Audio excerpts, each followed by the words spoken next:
어느 분과 비즈니스 이야기를 하다 보면 상대방이 이렇게 얘기합니다. 말씀 듣다 보니까 제가 누구 소개해드리고 싶으네요. 라는 말을 들을 때가 종종 있습니다. 여러분은 이런 경우 없으십니까? 그러면 답 어떻게 하십니까? 아니요, 괜찮습니다.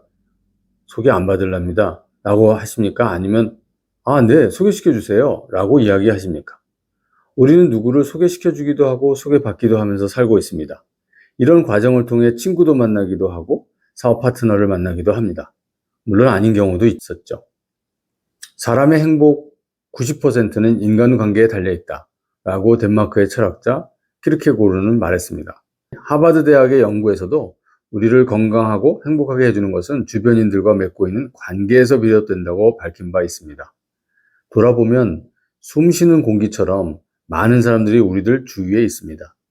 제 경우만 보더라도 비즈니스를 하다 일어나는 일의 대부분은 사람 만나는 것에서 시작을 했던 것 같습니다. 그래서 저는 비즈니스는 사람 만나는 것이 전부라고 알고 있습니다. 그 사람이 여러분의 스타트업 내부 사람이 되기도 하고 외부 사람일 수도 있습니다. 그래서 어떤 이는 비즈니스를 사람 농사에 비유하기도 합니다. 저는 스타트업 하는 이들을 만나면 항상 똑같은 질문 하나를 합니다. 왜 이 비즈니스를 생각하십니까? 왜 스타트업 하시나요? 라고 물어봅니다. 여러분도 이걸 내가 왜 하지? 에 답을 한번 해보십시오. 여러분은 왜 시작하셨습니까? 답을 한번 듣고 싶습니다. 이 질문에는 두 가지 측면이 있습니다. 하나는 신기한 아이디어라서 궁금해서 묻습니다. 또 하나는 창업가로서 사람을 모을 준비가 어느 정도 되어 있는 사람인지를 알고 싶어서 묻습니다. 복선이 있는 질문이죠. 저만 그렇지 않더라고요. 이 질문의 복선 말입니다. 이 질문을 하는 많은 이들은 복선을 가지고 있을 겁니다. 일전에 한 VC 대표도 자기도 그렇다는 겁니다. 스타트업 대표가 왜에 답을 어떻게 하는지를 본다는 겁니다. 이 질문에서 궁금증에 대한 답은 스타트업마다 다르겠지만 복선의 답은 정해져 있습니다.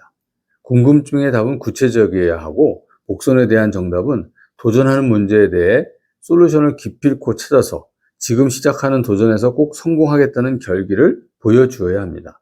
이 답에서 사람을 끌어당기는 힘을 볼 수 있기 때문입니다. 여러분, 이제 왜 스타트업 하시나요? 라고 물어보면 이 질문의 답은 무엇으로 하시겠습니까? 아이디어가 좋으면 사람이 모입니다. 돈이 많으면 사람이 모입니다. 하지만 또 사람은 사람을 보고 모입니다. 스타트업을 하려면 결국 사람이 있어야 합니다.